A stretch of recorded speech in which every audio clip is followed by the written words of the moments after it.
One of the things you mention in here is a term coined by your friend Brian Cross, Ecclesial Deism, and here's how he defines it, and then I'll have you kind of explain it further. Ecclesial Deism is the notion that Christ founded his church but then withdrew, not protecting his church's magisterium.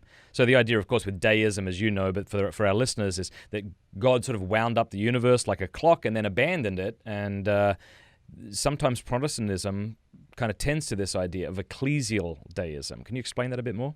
Yeah. So, like you just said, this kind of watchmaker God, you wind up the church, you set everything in motion, but then you just sit back and let whatever happen. And so if things get corrupted, if things go off course, if things break, you've got a non-interventionist God who doesn't really care enough to step in and fix it. Well, of course, no Protestant believes in that kind of God, at least since like the 18th century. Instead, you have this kind of view that God winds up not just the whole universe, but the church. He builds the church, he winds it up, he gives it the Bible, he lets it go, and then maybe he preserves the Bible from corruption, but he doesn't preserve the church from interpreting it heretically for centuries. Like, really, if you are going to hold to, for example, if you're going to reject regenerative baptism, which, again, not every Protestant does, but enough do, for instance, the Baptists. If you're going to say that, you're going to have to say, everyone for 1,500 years didn't understand these documents that were written by the apostles. No one understood what God was revealing in the scriptures. And that seems like a huge indictment of God, right? Like, who is it? Wooden, the UCLA coach, who was an English teacher, who said there's a difference between I taught it and they learned it. And he was saying the mark of a teacher is not just that you said the words. The mark of the teacher is that someone actually understood what you were saying. And if you don't get to that level, you've failed as a teacher. And so to say no one understood the apostles' preaching means that the apostles failed, and it means that Jesus failed. And because all they left behind was a book that wouldn't be understood for centuries later, if at all. But once you go down that road, why believe we understand it now? Because doesn't that just seem like arrogance? If we're going to have the audacity to say no one actually got what Jesus meant, it seems ridiculous to then add until me or until Luther, until, you've got a German monk and a French lawyer. Like a French lawyer, who trusts French lawyers? It's like two of the worst kinds of people. I'm just joking. Yeah, it's like if I were just going to put two pejorative words together.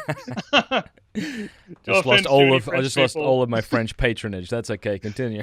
Yeah, well, I mean, I was a lawyer, so I can half make that joke. Right.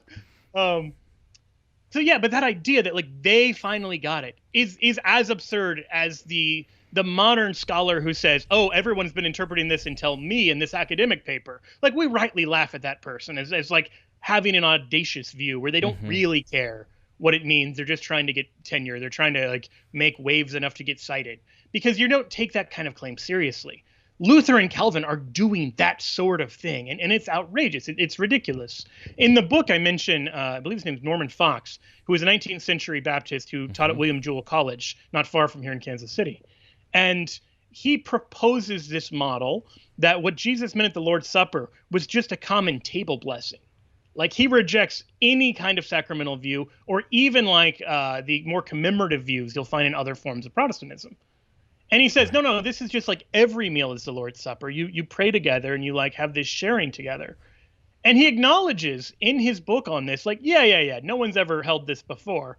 But then he points out, but that's also true of our positions on, and then X, Y, and Z doctrines that are like held by mainstream Protestants. Like, no one was a Presbyterian in the early church. No one was an Anglican. No one was, like, once you accept that, then this isn't any crazier than that. And the thing is, like, Fox is right that those ideas are equally crazy. Yeah. And so it's that kind of idea.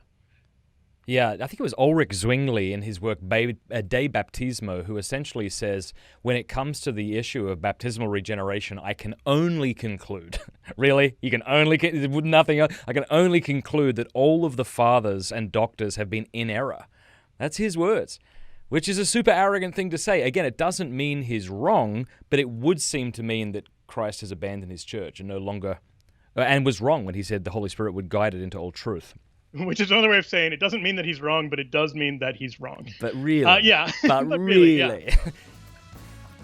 Thank you for watching this clip. You can click here to watch the full episode, and I want to say a big thanks to our sponsors and to our amazing patrons for making all of this possible. Please do us a favor before you go, click that subscribe button and then the bell, and that way YouTube will be forced to let you know every time we put out a new episode.